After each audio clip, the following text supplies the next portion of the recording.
Hello, my Aloha tribe, and welcome to the Aloha Perspective.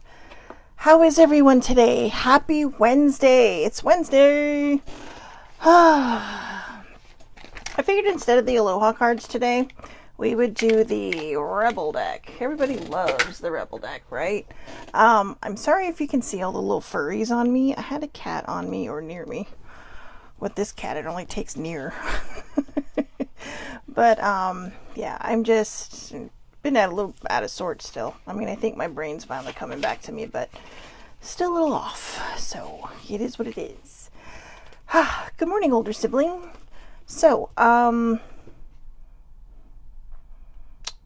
yeah, all the things. I know, just getting organized. I really got to start coming up earlier to do these things. Hopefully we won't have any trash truck interruptions or loud neighbors, which is still kind of fun. Always kind of keeps you on your toes, right? So, it is Self-Care Wednesday. And, Self-Care Wednesday is still day 3 of Self-Love December. So, I think I'm going to be able to incorporate it in, okay? Because here's the deal.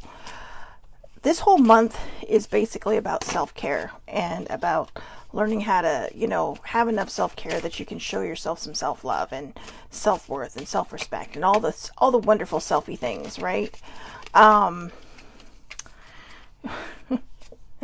That's funny. Eat your fucking vegetables. Eat some shit made by Mother Nature. Okay, now I see why that card fell out, because, yeah, no. But, I mean, I like veggies, right? But that's not a fun card. I mean, it's not. It's like, okay. So let's see. Oh, maybe it saw my shirt. You look like a shit show. You're a hot mess. Fact. Clean yourself up. So, you look like a shit show. You're a hot mess. Fact. It's a fact. Clean yourself up. I don't know who needs that, but even if it just makes you laugh, that's the whole point of this deck, is just to make you laugh, right? And maybe, good morning, baby sibling. Happy hump day! And maybe it's also meant to, just kind of motivate you a little, right? So, yeah, I know it was from Brian. And you know how I know the veggie card is from Brian? Because I'm going to read the next card that just popped up on the top of the deck. Get the fuck outside, move your ass. Your body is pissed at you. Okay? Get the fuck outside, move your ass. Your body is pissed at you. So, part of Self-Care Wednesday is the harsh realities of self-care. Right? It's the harsh realities of self-care. I'm actually going to go outside. Laugh. Where the fuck is your sense of humor? So, Sir Brian Crumb is definitely on a roll this morning. I have a feeling the shit show card was that from too. So I looked down and I'm like, oh my god, I've got like all this lint and fur on me. It's like apparently this shirt is like a magnet for everything not black. So, and I don't know where my lint roller is. So, anyways, let's see here. Ooh. You are giving away your power. You are a badass. Act like it. Now, that's more like it. You are giving away your power. You are a badass. Act like it. That can be a tough card sometimes for some people. We always like to think we're in control, and we're not always in control. Sorry. I'm just, this is going to be one of those days where I'm just not going to apologize anymore. It is what it is. So, but yeah, we talked about this yesterday. We talked about it Monday. Don't give your power away. Okay? In fact, I even read a chapter in my Florence Scovel Shin book today that says, when you hold animosity towards people, you're actually making it worse. Forgive, let go, move on. And forgiving people isn't letting them off the hook, it's letting you off the hook. So, you don't have to associate with anybody ever again if you don't want to. But when you hold on to that ickiness and all that gross stuff, it's just, it builds, it festers, and it brings it right back to you. So it's like a really ugly cycle. It was a really good chapter because I tend to do that sometimes. I'm like many people out there. I can hold a grudge with the best, but I'm also trying to learn not to do that because it really does just affect me. Most of the time, the other people, they're like, whatever. So anyways, let's see. Let's do one more and let's get right into this. Ooh. Okay, seriously? The guy gives me the veggie thing, tells me to go outside, and then this one. Step away from the crazy-making diet for a hot second. Kale and spirulina taste like ass. Eat some yummy shit. Bacon chocolate beer. Get some. If I'm not confused now, I will be in about 10 minutes. Make up your damn mind. So, or maybe those are the goals, right? Bacon, chocolate, and beer. Or better yet, just get chocolate-covered bacon and wash it down with some beer. I don't know. It sounds like a good idea. There are probably people out there going, ew. Kale's not that bad. I use them in my protein shakes when I remember. But spirulina, not that big a fan. Not that big a fan. I do love me some spinach, though. Not cooked. Just like the salad. Cooked spinach makes me gag. Yeah. So I actually have one more. I don't know what happened. Oh my God, that's so funny. I was just talking about that, and then all of a sudden, poof, there it was. Okay, apparently those weren't the last two cards. So here, shame, regret, and guilt. Those are bullshit. Forgive and let that shit go. So again, shame, regret, and guilt. Those are just bullshit. Forgive, let that shit go. Yeah, I don't think the bacon card was from him either. I think somebody was just saying, you know what? You know what you need to do, so do it. And here's the last one. Get the fuck out of your head and get into your heart. It misses you. Get the fuck out of your head and get into your heart. It misses you. Actually, no. You know what? I'm hearing him laughing in my head. So I think he's just messing with me. Because he knows. He knows how bad I am. But, I hear him and my mom laughing. So, you know, people like to mess with me. What can I say? But yeah, this is the biggest one. I think this one is really, it's funny how these cards, even this deck, right? I just pulled this deck out today. Usually we're doing the Aloha deck in the morning, but, get out of your head, get into your heart. It misses you. And I think that's really good segue right into today's day number 3 of Self-Care December. Now, here's the fun part about Self-Care December. It's December now, so rabbit.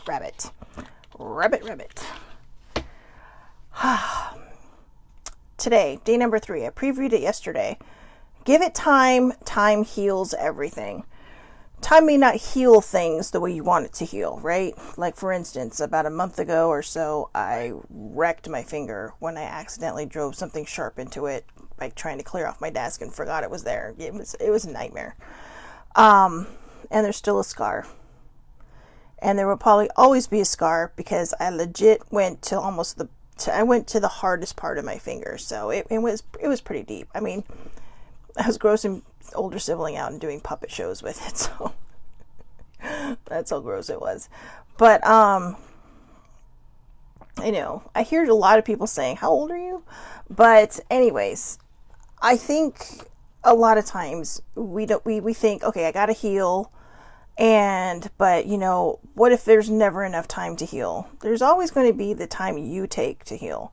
I posted something last night because I was writing in my journal. I was writing in the Floof journal, and I realized I tend to minimize my feelings a lot, especially when it comes to grief.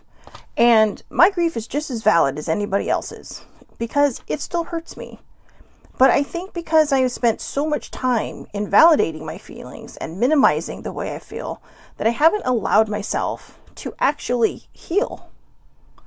And when I started to understand that, I mean, I did cry for a bit because I do miss my mom. It's hard to have the holidays without Mom and Sissy around. You know, for the last probably 5 years of Sissy's life, we did Christmas Eve. And then she would go off to her dad and brother's house and celebrate Christmas with them. And then older sibling and I would go off to the family's house and celebrate with them. But so there was always like a 2-day event. And after they both passed, it was just kind of like, And I think kind of what drove it home was I didn't realize my first Christmas without my mom would be my last Christmas with Sissy Joe. And I haven't been able to move past that. I don't know why. I could not tell you why. But the one thing I've given myself is time. What I haven't allowed is for the healing to happen. So here's my notes. Give it time. Time heals everything. I put sort of. And it could leave a scar. Depends on what it is you're healing from. It's not always grief. It's a lot of different things. You can forgive, but still let go of someone. Oh, we had that card too. Remember, guys, I wrote these like a couple days ago, so I don't even remember what I wrote. Grief. You won't get over... Okay, this is my favorite saying. This is my favorite saying before I even lost anybody significant in my life. The very first person I truly lost, that was a very significant person in my life, was older sibling's mom, Barbara McNair. She was amazing. Okay, funny as shit. And she really kind of sets the tone for a lot of things, you know? And by that I mean, it was kind of like, well, you could tell that she cared about what people thought about her, but at the same time, she didn't show it. She was kind of like, yeah, whatever. You know, and I love that about her. And what I also loved about her is one of the things I told you that she said to me. You are no better than anyone else. No one is... Well, actually, she started with, nobody is better than you, and you're no better than anybody else. We are all here on this planet to do whatever it is we're meant to do. And that is our own thing. And so that was a really hard death. But I guess I didn't process it that well because I was really trying to make sure that older sibling was doing okay. Because, I mean, like me, she's an only child and it's her mom, you know? So my next note was, don't minimize your feelings. They are valid at any age, okay? And I think that's my thing. I constantly minimize my feelings because I feel, wow, okay, yeah, I did have all this time. But what a lot of people don't know is I struggled a lot in my relationship with my mom. Yes, I love my mom. Yes, I talk big about her. Yeah, sometimes I'll share things that might be a little personal, but that I share because I want people to know they're not alone, okay? Nobody's relationship with their parents is perfect. All right? Older sibling, Barbara was an alcoholic. She was in sober living when she passed, or she was living her sober life when she passed. So older sibling had to grow up with that. So like me, there was just, even though we had a lot of years together, there were just like these 20 years of the sweet spot, right? Which is still more than a lot of people get. And I think that's why I tend to invalidate my own feelings. I think that's why I tend to just push them aside and minimize them and say, oh yeah, but you know, at least I had that time. But there are going to be things that happen in my life that I know she would have gotten a kick out of. There are going to be things in my life that are going to happen that I would really like a mom hug for. Not just a dad hug, but a mom hug. You know, my dad gives good hugs, but it's like he's not the most showy person when it comes to giving hugs. Mom was a hugger. And I think that's where I get it from. So, you know, my last note was, healing doesn't mean the damage never existed. It means the damage no longer controls our lives. Oh, but I didn't finish my other thought. So when it came to grief, one of the things I used to say to sibling is, because she said, well, I know I'll get over it. And I told her, no, you'll never get over it, but you'll learn to live with it. And that's the hardest part, is learning to live with it. But last night when I was journaling and I was just writing all this stuff about, you know, because I literally wrote, well, I miss my mom, but, you know, I probably shouldn't miss her as much as I do because at least I had time with her. And that's when it really kind of hit me that I invalidate myself. I make my own feelings invalid. Nobody does it to me. I do it myself. I beat people to the punch so that they don't have to do it, even though I don't think they would. Or minimize my pain and minimize my feelings. You know, I'm clearly not the only person on this planet who has ever lost a parent. I mean, I have nephews who lost a father. I have a cousin who's lost her mom, dad, and a sister. In fact, there she goes, poof. And, you know, I think sometimes we just feel alone because we tend to minimize our feelings, because we tend to think that they're not as important, because we feel somebody else must be hurting more than we are. And there's a lot of different reasons why we might feel that way. Maybe it's because we don't want to face our feelings. Maybe it's because, you know, we want to focus and project our feelings in a different direction so we don't have to think about our feelings. Maybe we push it down so much because dealing with it and facing it hurts more than just pushing it down. But pushing it down just means it's going to come back up at some point. And it might explode like a volcano. And that's the last thing you want. The last thing you want is this just energy flying up out of you and just like a guided missile heading in somebody else's direction that doesn't deserve it. So I think for this, on the Self-Care Wednesday, the biggest thing I can say is that whatever it is you're going through, whatever it is that's hurting you, I mean, I'm using grief as a basis because that's what I need. It's finally time for me to heal this. And I'm not saying it's because, it's been 7 years. No, it's finally time for me to heal this because last night when I wrote what I wrote and realized that I invalidated my feelings and minimized my feelings, it suddenly woke me up.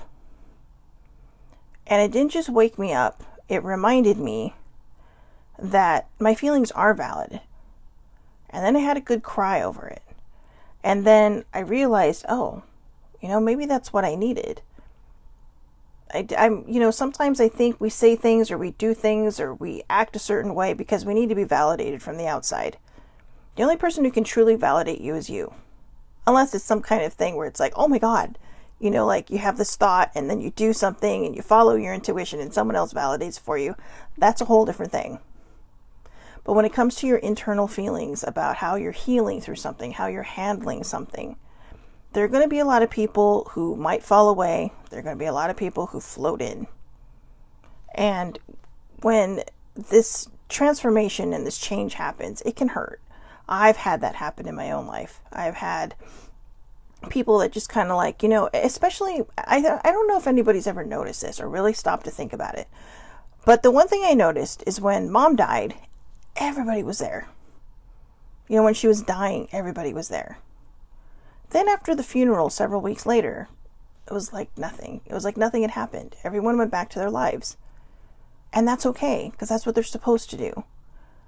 But you're just trapped in this whirlwind of people taking care of you, people asking you how you are, people just doing all these things to suddenly, maybe one or two people still checking on you and making sure you're doing all right.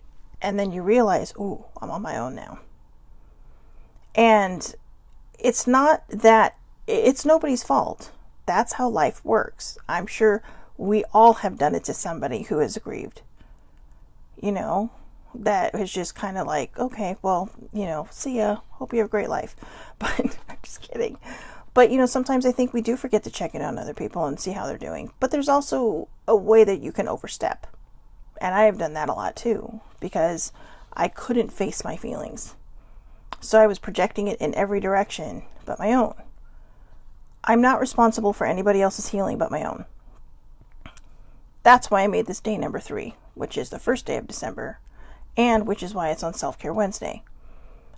Everything after this one is kind of just, it was the random generator. Actually, this one was the random generator, but I really thought that it would be perfect for this day because it is a Wednesday. And the one person that is in charge of your feelings is you. No one else is in charge of your feelings. We'd like other people to be in charge of our feelings because, really, most of us just don't want to face our own feelings. I mean, I am one of those. I'm not good at it. And I think the reason I thought I wasn't good at it is because I've never handled it well. But I've noticed that now I'm feeling everything. I'm just letting everything surface and come up. And, I'm just, dealing with each feeling in the moment. That I'm finding I'm less overwhelmed by it and more intrigued by it. I know that sounds stupid. I am sure that sounds absolutely stupid. But I'm intrigued by these feelings. I spent a good part of my youth hiding my feelings. Hiding the pain. Not the good stuff. I mean, I think that's why a lot of people are so surprised. It's like, that happened to you? But you were such a happy kid. Because I had great parents. I was lucky. Okay, I was lucky. I was not a statistic. And I'm not saying that other people that become a statistic didn't have great parents. But for me, speaking from my own place and speaking for myself, had great parents who made it easier for me. I think the other thing too was my trauma started when I was so young. I hate the word grooming. It's just, pets get groomed. Okay. I hate that word. It's a kind of a trigger for me still. But my trauma started so young that I didn't really know anything different than living two separate me's. You know, there was the trauma me who hid everything, and then there was this happy-go-lucky kid who was shy and who was bullied a lot, because I was very awkward growing up, very, very awkward. You know, and part of that awkwardness came from the fact that I just didn't feel like I deserved to be pretty. I didn't feel like I deserved to be liked. I didn't feel like I deserved a lot of different things, because that's what pain does. And it doesn't have to be a trauma that can make you feel that way. Sometimes we just have low self-esteem. Mine just had a foundation to it. Other people, they have a low self-esteem. This is why I really fight and advocate against bullies, because you're not helping. You are not helping. And you could be doing more damage to a person than is already happening to them. This is why we need to lift each other up. This is why we need to give it time and let time heal things. Because we need to see the process in which we are healing, so that we don't make these mistakes again, so we don't go backwards. It's not always easy. If it's grief or if it's something very traumatic, it is going to leave a scar. Okay? You don't have to have somebody pass away to have grief, to feel grief.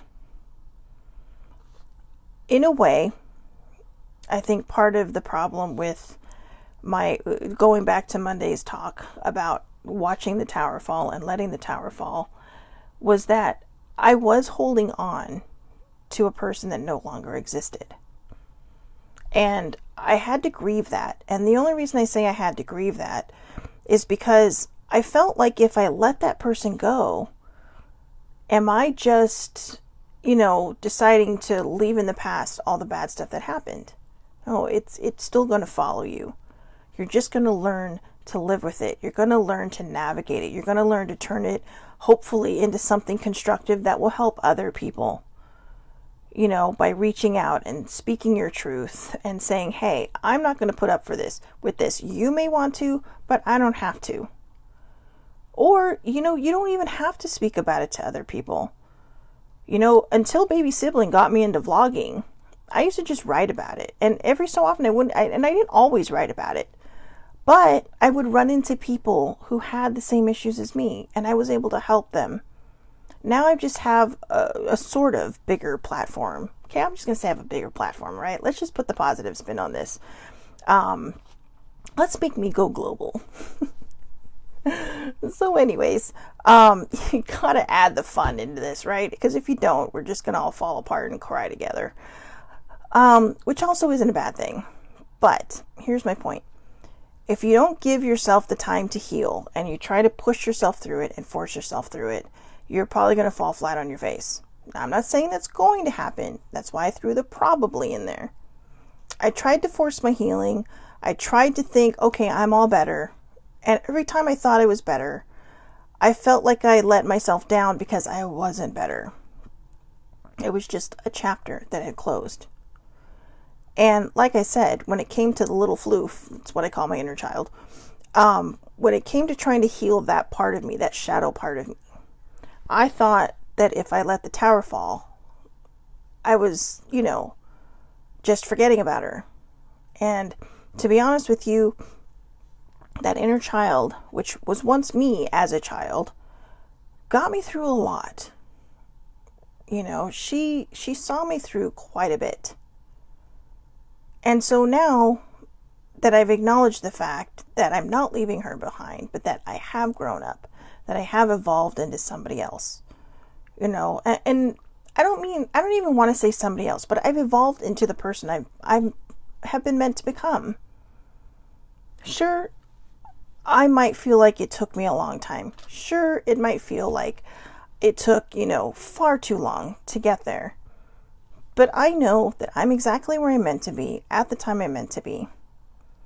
And I know that because I do see comments. I do see the comments here and other places.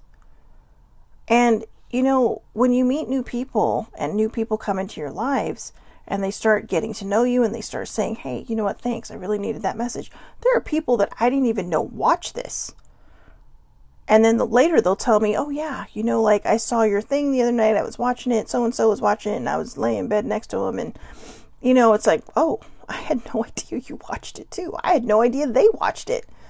Because I can't see who sees it after. And a lot of times people don't comment because, you know, it's a live video. I have people that comment later and I get these notifications and I have no idea what they're talking about because it's specific to that point in time of the video. And sometimes when I replay the video, I don't always see the comments that come up after. So if that is you, I apologize. It's not that I'm ignoring you. I just didn't see it, or I don't know exactly what it is you're referring to. But we have to allow time to heal us. If it's bad, it is going to leave a scar. If it's just one of these things that you're like, oh my God, you know, like a job, right? My job will not leave a scar on me. It started to, but I'm like, nope.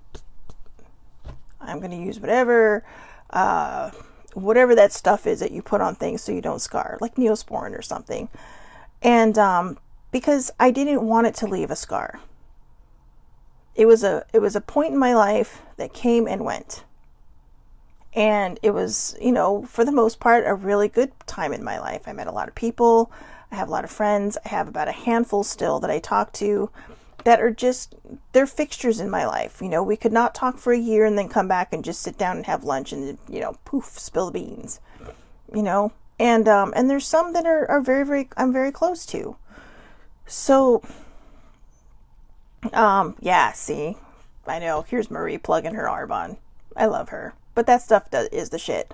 The Arbonne diaper rash cream, it leaves no scars. I love that stuff. I use it on everything. I mean, I do not have kids, but that stuff is the shit. In fact, I think it even cleared up one of my friend's eczema.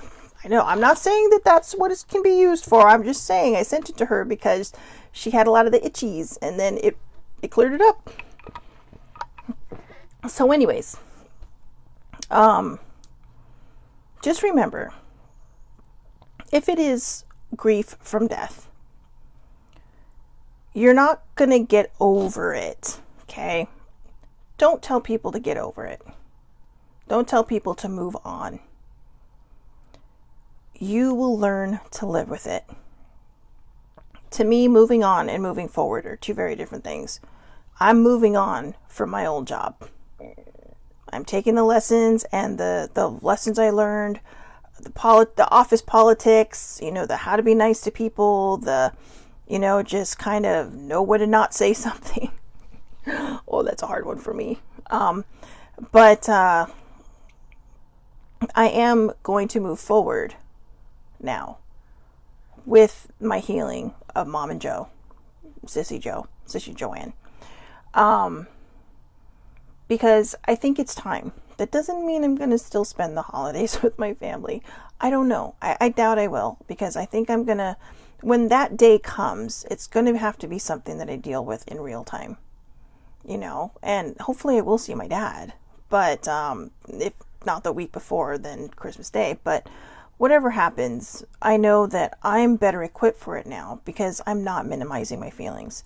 I'm not invalidating my own feelings about how I feel. Because like I said earlier, that I started going on, my mom and I had a lot of rough patches in our relationship, a lot of them.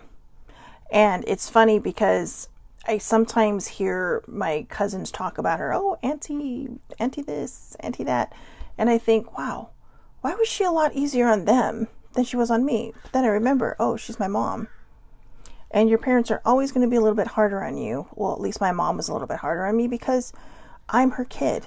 She was responsible for me growing up, her and my dad. And my dad always took a more subtle, kinder approach for the most part, unless I got in trouble. Then that Scorpio look came out. Oh, the nasty look. But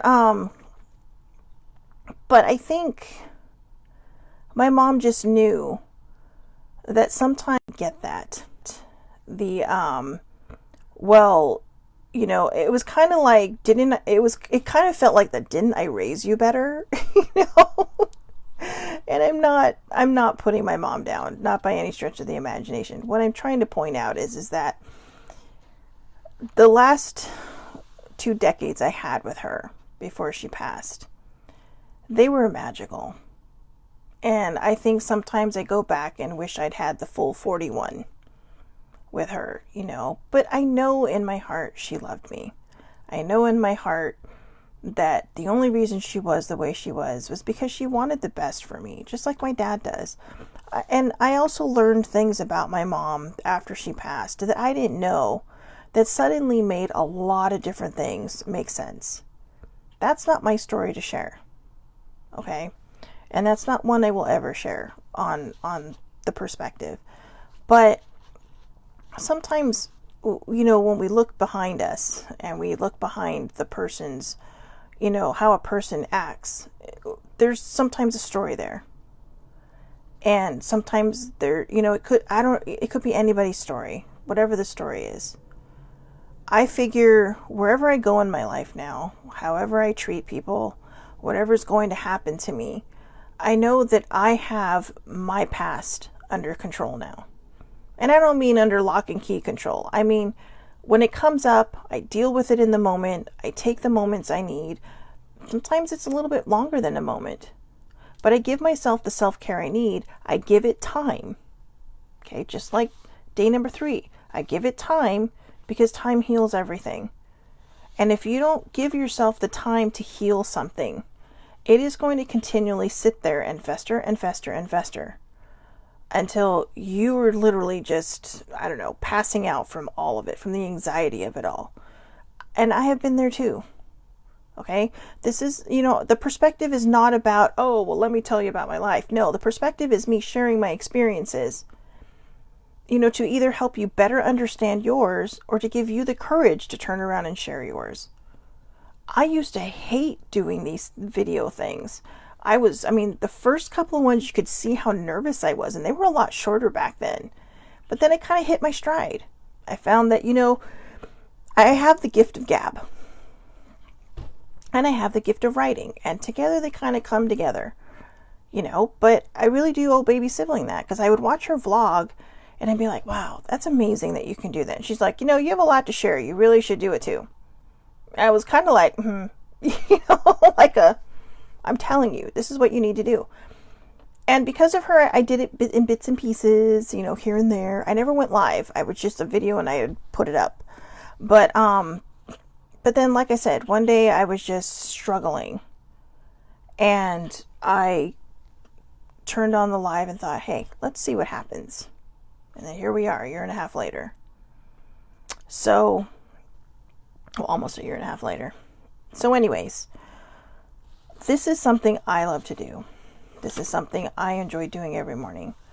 And I have had so many experiences in my life that, I mean, I've packed a lot in a short amount of time.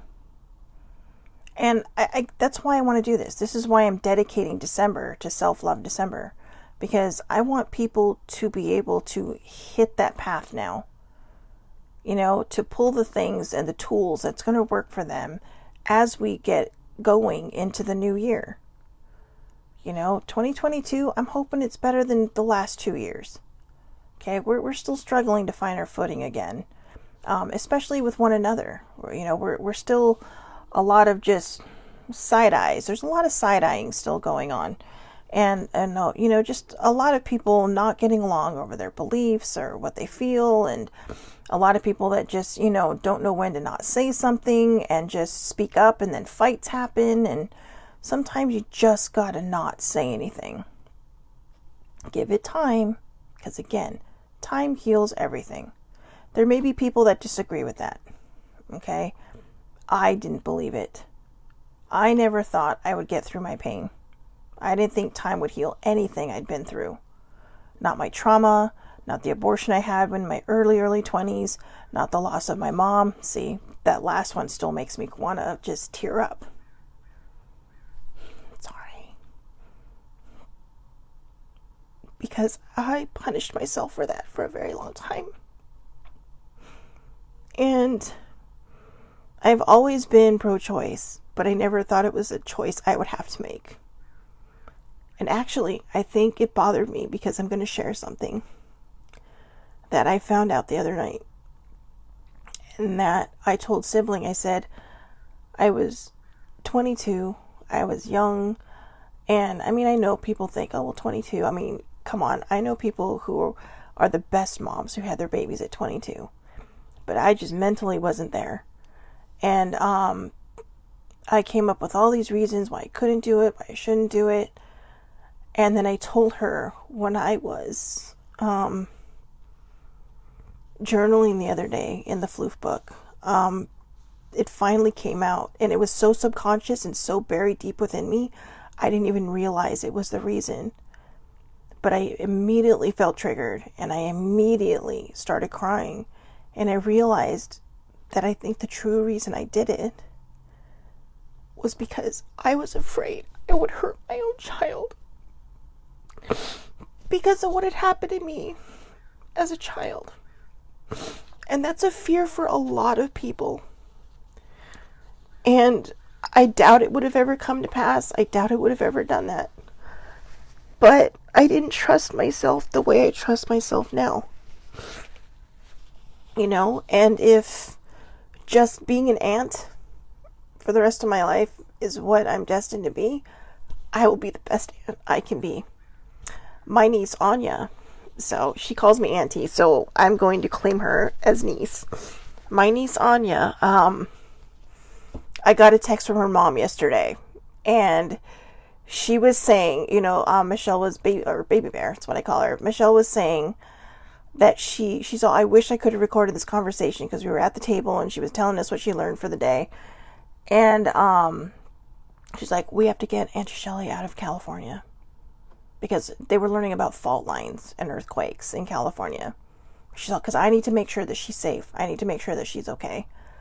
I about burst into tears when I was reading that, because that was the sweetest thing. They said, you know what, we're okay. We get little burps from time to time here with our little, our little earthquakes, and sometimes they're big. But I always like to think in my to make myself feel better that they're letting the pressure off. And ironically, they're actually coming out to California because she is so into K-pop. I love her. But I thought that was just the sweetest thing. So like I said, if my destiny is to just be an auntie for the rest of my life, I can live with that. Because I am surrounded by some of the best nieces and nephews that anybody could ever ask for. Even the stubborn ones. There are some stubborn ones in this family. But these are my Arizona babies. These are straight up my Arizona babies, and I love them so much. I do. I mean, I love all my nieces and nephews, but ironically, they're the ones I see the most. Go figure that one out, right? I literally live up the freeway from family, but those are the ones I see the most. I'm just saying. So, anyways, thank you for letting me cry that out. You know, it's funny. I've had a sore throat, and now that I shared that part about my abortion, I kind of feel a little better. My throat is clearing up. I think that needed to come out because it took me this long, over 20 years, okay, to finally understand the decision I had made. And thank you, baby sibling, for the hugs. And I think it needed to come out because it is a genuine fear for people who have suffered the kind of trauma that I suffered as a child. That we're afraid that we're going to turn around and do the same thing. If you are thinking that you might, you will not. It's like when I asked my therapist, am I a narcissist? She and I got along very well. She didn't mean to, and she apologized for like 10 minutes for giggling. But, because she snort giggled. And I'm like, I said, is that a yes? And she's like, if you have to ask the question, no, you are not. Narcissists don't realize, most of them don't realize they are. Okay? I will go with saying, I'm just going to throw a number out there. But I would say that 99% of them don't realize they are. The 1% that does usually get better. But she did. And then we literally like kind of giggled about it. And I said, well, I didn't know. Sometimes I feel like if I do these things or I do this or that or the other, then, maybe that makes me one. She's like, no. She's like, you're not even close. So if it's running through your head, I will tell you now, it is probably not going to come to pass, because you will make that conscious effort to be the best person, to be the best parent you can be. Okay? And I think that's why I needed to share that. I feel like somewhere out there, somebody's going to watch this and they're going to say, oh, you know what? That actually made a difference. And I hope it does. I hope the trials that I went through help other people move through their trials to make the decision that best suits them. I'm not going to tell you what you can and can't do with your body. All I'm saying is that it might give people a better understanding of themselves if you're not so hard on yourself. Okay? You have to give it time, because time heals everything. All right? Give it time, because time heals everything. So, I hope everybody has a wonderful, wonderful hump day. I thought I'd throw another one in there for baby sibling. Oh, wait, I didn't do the whole thing. Hump day, hump day, hump day, hump day. I don't know, it makes myself laugh. But just think about it, okay? Give yourself the time to heal. Good morning, Deborah. There is no time limit on healing. It doesn't matter what kind of healing you're doing, okay? It took me 2 years to get over the fact. And I meant get over the fact. I'm saying that legit for me only. It took me 2 years to get over the fact that I lost my job, that my position was eliminated. But upon reflection, it was the best thing that ever happened to me. Am I struggling right now? Yeah. Is it hard to find a job right now? Yeah. Do I worry about a lot of this stuff? Yeah, because I got bills to pay. But you know what? I know that everything's going to work out, because this is my focus. Helping people is what I love to do. Helping people is what I want to do. And that is what makes it worth waking up every morning. Even on the days when I can't do this, I'm still thinking about what I'm going to talk about the next day. Now, again, like I said, the entire month of December is planned out. But one last time, Self-Love December is about getting us ready to roll into that new year. And even if you're still feeling like crap or whatever, when you get into that new year, what I'm trying to do, again, for anybody that missed the beginning, is give you the tools that I was given to help you through, so that you can make it a great year, that you can do the healing you need to do, and that you realize you don't have to force yourself through it. You will get through it when you get through it. Okay, only you know when you've healed, scars and all, so I know a lot of my healing is leaving scars on me, and I wear them like a warrior. It's strange because some of them actually surface, but I know that's a talk for another day. But even with the scars they leave behind, I know that I'm better for them. They're a reminder of everything I've survived. And, my scar right here, that's a memory of something I survived. I don't remember it, but I remember the look on my mom's face when I asked her what it was like afterwards. I remember my dad not wanting to talk about it because it hurt them both so much. And because it hurt them both so much, I realized what I had survived. And it was huge. Oh, thank you, Deborah. You're so sweet. So anyways, again, I hope everybody has a wonderful, wonderful day. Thank you so much for tuning in. Tomorrow is Things to Think on Thursday. And here's a little preview. I'm just going to give you the quote, so I'll let you think about it, okay? From Eleanor Roosevelt. Do what you feel in your heart to be right, for you will be criticized anyway. All right? That's your little teaser, your little preview for day 4. Which is day 4 of Self-Love December. And I know we're only on tomorrow will only be the second day of December, guys, but we started this in November. I was laying down the foundation on Monday and Tuesday, and now we're poofing right into the December now. So again, tomorrow's preview. Do what you feel in your heart to be right for you. To be right for you will be criticized anyways. that's going to be a good things to think on Thursday. I'm sure I will have a lot to say about that. Have a wonderful, wonderful day, everyone. Have a great hump day. And I will see everybody back here tomorrow on the Aloha Perspective, 8:30 a.m. Pacific Standard Time, Facebook Live. If you want to watch me live, come to Facebook. It's public under my name, Shelly Marie Lucas. Shelly Marie is one name. And if not, you can catch the replay on Twitter or YouTube. Most likely YouTube. The Aloha Perspective with Shelly Marie Lucas. I always forget my last name on there. So have a great, great day, and I will talk to everyone tomorrow. Thank you so much for watching.